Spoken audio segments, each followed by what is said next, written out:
mesa 6. Sí. Estamos en Siga el Debate y vamos a ver el avance y lo que fue ya el cierre de la discusión en la mesa 6 del 8º Congreso Universitario. Y en esta ocasión estamos conversando por primera vez con la doctora Ana María Durán Quesada, docente de la Escuela de Física e investigadora en el Centro de Investigación en Geofísica de la Contaminación ambiental. En SICA, Contaminación Ambiental de la Universidad de Costa Rica. Muchísimas gracias, Ana María. Si nos comenta entonces cómo fue ya la discusión de la mesa 6, usted tuvo el rol de secretaria. Correcto. en el direccionamiento de esa discusión. Sí, nosotros ya terminamos de una de las 16 ponencias, se presentaron 15 y pues un poco similar a algunas otras mesas, pues el tema del quórum fue una de las mayores preocupaciones.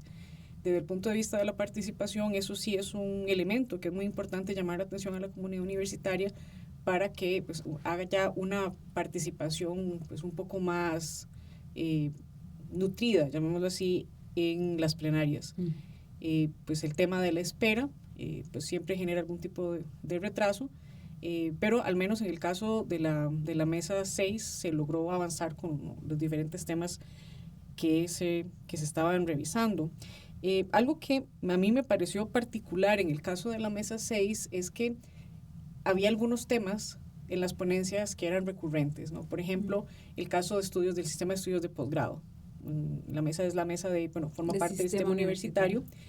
Y hubo al menos 2 ponencias que estuvieron enfocadas en temas estructurales del sistema de estudios de posgrado. Una primera que estaba muy vinculada con el tema de las becas, no la situación de por qué las personas pues tardan tanto tiempo en completar los programas de posgrado acá en la Universidad de Costa Rica y la relación que eso tiene con pocos apoyos para que las personas puedan dedicarse de una manera más, digamos, de tiempo completo a los estudios de posgrado. Esa fue la ponencia con la que iniciamos las sesiones el primer día y cerramos también con una que relacionada con el posgrado que tenía que ver un poco con el vínculo que hay entre la ubicación de los posgrados en el CEP y cómo es la realidad de funcionamiento desde las unidades académicas. Esa fue una discusión muy interesante porque resonó muchísimo en las diferentes áreas. En este caso, la propuesta venía de la Facultad de Odontología, pero dentro del proceso de discusión fue bastante evidente que una situación similar a la que proponían en este caso, que están atravesando en odontología, es muy similar a lo que se experimenta en otras áreas, ¿no? en otros programas de posgrado. Y una de las tal vez cosas que se pueden rescatar de esa discusión es por qué hay una necesidad tan grande de una modernización del sistema de estudios de posgrado, ¿no? Entonces se habló mucho de, en el momento en el que se crea el sistema de estudios de posgrado, viene a responder a una universidad, ¿no? Que en ese momento tiene unas necesidades diferentes y una estructura distinta también.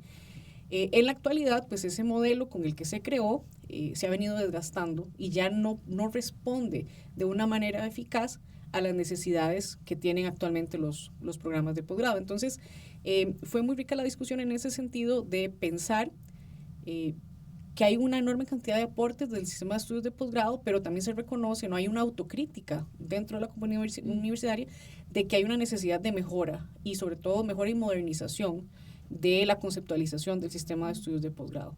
Entonces, ese fue, digamos, uno de los ejes. Otro de los ejes que tuvo... Perdón, y suena una propuesta transformadora, ciertamente sí. Profunda. Ahí sí vamos a ver un cambio significativo en caso de llevarse adelante la discusión. En el caso de la última propuesta, tenía que ver básicamente con el traslado del programa de posgrado como tal a la unidad académica, en este caso a la facultad. Una serie de razones, ¿verdad? Principalmente relacionadas con cuál es, digamos, el aporte para la operatividad del sistema de estudios de posgrado, temas de compras, temas de equipos, las necesidades propias, en el caso de odontología particularmente, que atienden pacientes, y cómo muchas veces la componente desde el CEP no está totalmente vinculada con ese día a día que tienen los posgrados. Entonces, yo sí considero que es una propuesta transformadora porque deja abierta un poco la discusión para, bueno, algunos otros programas de posgrado que consideren que tienen una condición similar, podrían eventualmente también pues seguir este mecanismo para hacer el traslado de los programas de posgrado a las unidades académicas. Ahí sí hay que reconocer, ¿verdad?, que se hace una discusión bastante seria y profunda de, bueno, todos los programas son distintos, la naturaleza del apoyo que se recibe en las unidades académicas para los posgrados es también muy variable, ¿no? Estamos en una gama súper amplia, desde los posgrados en los que las unidades académicas están súper comprometidas y hay aportes en términos de carga académica, en términos de recurso administrativo, y eso en contraste con otros, digamos, casos en los que las unidades académicas están muy poco vinculadas y ahí más bien pues el CEP es el que tiene que venir a suplir todos estos espacios. Entonces yo sí considero que es una propuesta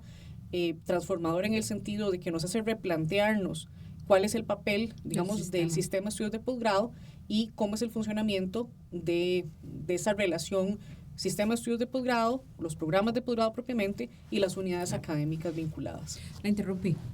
Seguía con el siguiente tema. Bueno, el siguiente tema también que se trató, ese tuvo varias ponencias y tiene que ver con flexibilidad curricular.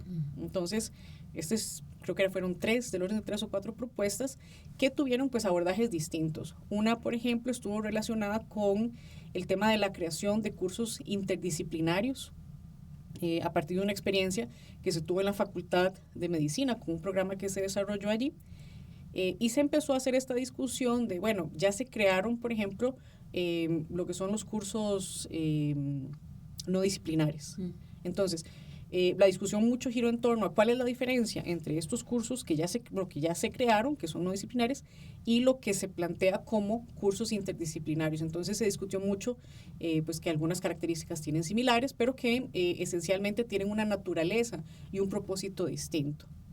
En este caso, la discusión también fue bastante recurrente el tema de lo, digamos, cuadrado que es muchas veces el sistema y lo difícil que ha sido para los grupos, a pesar de que la universidad no promueve la inter, trans y multidisciplinaridad. Cuando usted se encuentra en un espacio en el que se quiere crear un curso de esta naturaleza, en el que puedan participar docentes de varias carreras y que los contenidos también puedan abarcar temas de diferentes áreas, administrativamente es bien complejo y la creación de los cursos no disciplinares no viene, digamos, a cubrir completamente ese tipo de necesidades. Otro de los elementos que se discutió es el tema vinculado, fue también en la última sesión, lo que se proponía como la creación de un semestre cero, de un ciclo cero. Esa fue una discusión que creo que fue muy esperada, esa sesión, bueno, particularmente esa ponencia, porque viene a solucionar o a proponer una solución a la crisis educativa nacional.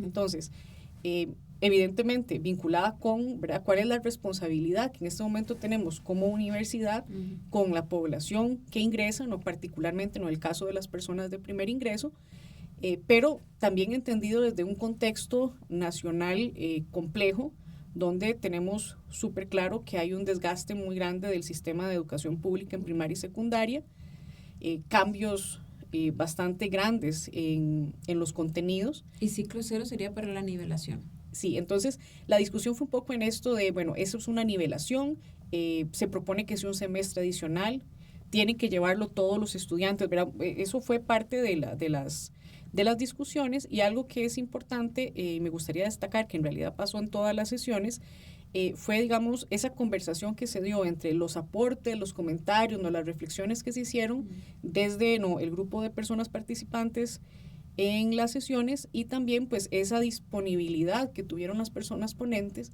para ir aceptando, adaptando, integrando algunos de estos comentarios, pero para terminar con una propuesta de ponencia que sea más fortalecida y pueda ir, digamos, con una preparación más robusta a las plenarias. El tema, ¿verdad?, la discusión, tengo que decir que se queda corta en el sentido de que había muchísimas más cosas que discutir. Esta es particularmente una preocupación muy grande que tenemos, o sea, es la realidad que enfrentamos. Y otro de los aspectos que también se discutió fue, bueno, cuál es, digamos, el rol de responsabilidad que tiene la universidad qué pasa con la responsabilidad del Ministerio de Educación Pública y también cómo la universidad podría, o si está realmente en capacidad de estar asumiendo este tipo de responsabilidades con recursos que tenemos claro, no conocemos muy bien la situación del FES, pues un entorno de recursos que empiezan a escasear. Entonces, la discusión a mí me gustó mucho porque abarcó ese, digamos, transición entre lo que propiamente está dentro de la estructura universitaria, la crisis a nivel social, educativa que hay en el país, y también pues un poco cómo es el tema de recursos. Entonces, esa fue una discusión interesante. Es un problema muy complejo además, ¿verdad? Entonces, cosas que se discutieron, bueno, la Escuela de Matemática, por ejemplo, ha venido desarrollando una serie de iniciativas para nivelación, la Escuela de Química también mencionó algunas, pero también se discute, bueno, qué es realmente lo que se necesita para poder garantizar que las personas que están ingresando a la universidad, pues ingresen en una condición que no les genere una situación académica que les termine llevando a la deserción. Entonces, el tema de la deserción se trató bastante en el sentido de que muchas de las personas vienen arrastrando una serie de deficiencias en cuanto a la adquisición de conocimientos y eso entonces genera una frustración enorme y termina causando en muchos casos la deserción. Entonces, esa fue una discusión bastante amplia que se presentó. Otro aspecto también relacionado con un poco la parte del modelo educativo, ¿verdad? Realmente la propuesta indica que no existe en el papel, ¿verdad?, una definición clara, de una ruta clara de cuál es el modelo educativo de la universidad. Entonces, esa fue una propuesta también bastante diferente a las otras que se tuvieron.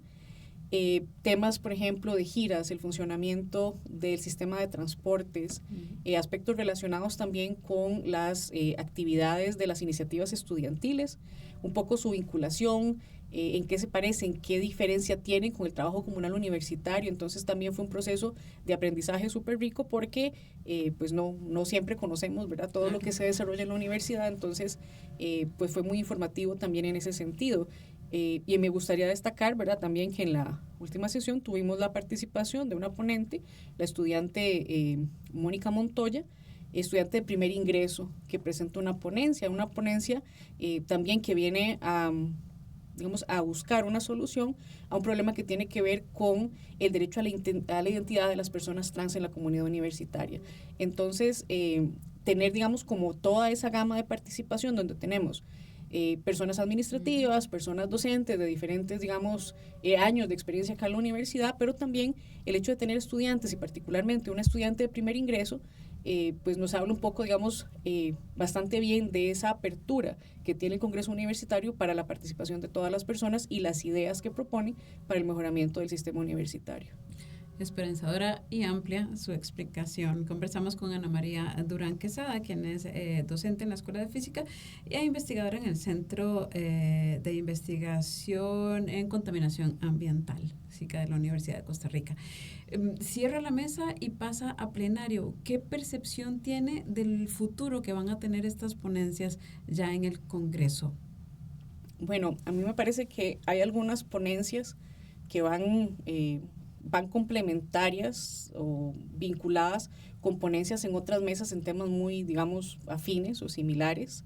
Hay algunas que me parece que van a generar una discusión bastante larga. Por ejemplo, yo pienso que la que tiene que ver con el ciclo cero, este ciclo de nivelación, por ser un problema tan complejo, probablemente vaya a tener una discusión, digamos, voluminosa en términos de participaciones.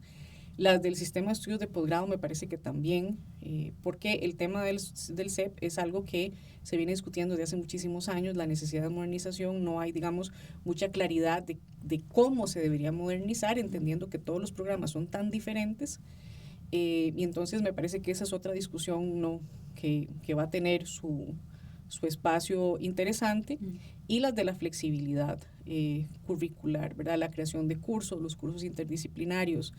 Se habla mucho, por ejemplo, se habló mucho del tema de lo recargadas que están las mallas curriculares actualmente. Entonces, pues un poco esa parte de la transformación estructural de, digamos, de los programas de estudio creo que van a ser discusiones bastante amplias, o yo esperaría que sean discusiones muy amplias en términos del plenario. Hay algunas otras pues que son también muy interesantes, todo lo que tuvo que ver con la parte de sistema de transportes, ponencias también interesantes vinculadas con la manera en la que se evalúa el desempeño académico, ¿verdad? Y todo lo que es esta inequidad tan grande que hay entre la manera en la que se valora la investigación en comparación con la valoración de la acción social y la docencia. Entonces, de nuevo, ese es un tema también que se trata muchísimo en otros espacios, pero no hay como soluciones claras y todos pues pensamos que no basta con una actualización del sistema de régimen académico, es algo que va muchísimo más allá también de qué es lo que entendemos y qué es lo que queremos que tenga la universidad, pues en sus tres pilares que son la educación, docencia y la acción social e investigación. ¿Siente, Ana María, que aporta la mesa dos temas que llevarán a la universidad a ser esa universidad del futuro? Mesa 6. Mesa 6, sí. Perdón. Bueno, yo soy optimista en ese sentido, me parece que sí. Yo pienso que si tomamos, por ejemplo, tres aspectos de los temas que tratamos en esta mesa, la modernización del sistema de estudios de posgrado, además de que es sumamente necesaria, yo creo que eso va a definir mucho de lo que es la especialización a nivel de posgrado, en este caso, de una universidad pensada para el futuro y las necesidades sociales que tenemos actualmente, ¿no? Cuáles son los retos que tenemos a nivel tanto nacional como regional e internacional. Las de flexibilización curricular, me parece que también porque las diferentes ponencias que hubo en este eje temático vienen a plantear un nuevo reto en cómo enseñamos, cómo aprendemos y también la manera en la que se define cuáles son las necesidades de los cursos. Entonces es la reformulación de alguna manera de los procesos de enseñanza y los contenidos, ya pensando en lo que han pasado muchos años desde la creación de la universidad y la actualización periódica, que debería ser, que no siempre es tan periódica, de los planes de estudios, también necesita acelerarse y ser más consistente con la realidad que enfrentamos actualmente. Muchísimas gracias. Así cerramos entonces lo que fue la discusión en la mesa 6 de trabajo del 8º Congreso Universitario. Despedimos a la doctora Ana María Durán Quesada. Muchísimas gracias. Muchas gracias por la invitación a ustedes.